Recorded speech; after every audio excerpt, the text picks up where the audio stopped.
Okay, so after checking on how to update a record in a given table by this particular navigation, let's try to see more options, try to explore more options by which without running an SQL query, how you can change the different things. Okay, so if you further, I mean, this is we have seen if on this navigation, if we are going to change the value, then that is going to be automatically updated in the table in the background. So that is being done. Next one is on this navigation. If you come down, you will see field grid. So what is field grid? Field grid is field type. So this grid is going to show you what are the different fields available in the specific table, and based on this field, what are the data types available in it, what are their size, and so on, right? So we have four different fields available in the table. The schema name is this, table name is this, type, so it is a small integer unsigned, varchar, timestamp, and so on and so forth. We are going to understand these types in detail, and these are the display size of the fields, right? So this is the navigation which tells you about the construct or different fields available in a specific table. All right, now if you further come down on the same navigation, so you will see some query statistics, as in how much time which has been taken by this query to run, and few more details around the performance of the query. Okay, if you go further down in the same navigation, you will see the tabular explanation of the same thing, and that is something most of the different activities that you can do. If you want to go up, then you have to just use up arrow and come back to result grid.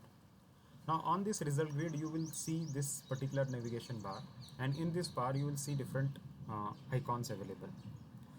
If you if you check this particular field, this says insert a new row. So in the table, if you want to insert a new row, you can do it by clicking this icon, and then here you can put anything. Let's say you are putting it test1, test1, and maybe you can skip it. Okay, and then try to apply it. The moment you are going to apply it, it is going to run insert query in the background, okay, with the value test1 and test1. The moment you finish it, you can see there is a new record which is being added. Okay, test1 is the first name, test1 again has been added to second name. Now on the last update field, in this field I have not put in anything, so it has just taken the current date and time. Okay, at the same time, actor id is a field which is auto increment field. Auto increment, what does it mean? That automatically it is going to take next number when you are going to try to add a new field in it, new record in it. Okay, let me try to add one more record.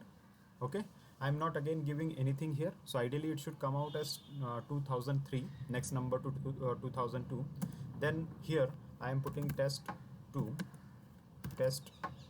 and not adding anything in the date field as well. And when I'm going to apply it, you see insert operation is being performed. Click apply and finish. So now you can again check and see that test2 has been added, and this is auto increment field, so automatically this has been given a next number, and this is then given as a new date. Okay, so this is how you can insert a new record in the table. All right, thank you.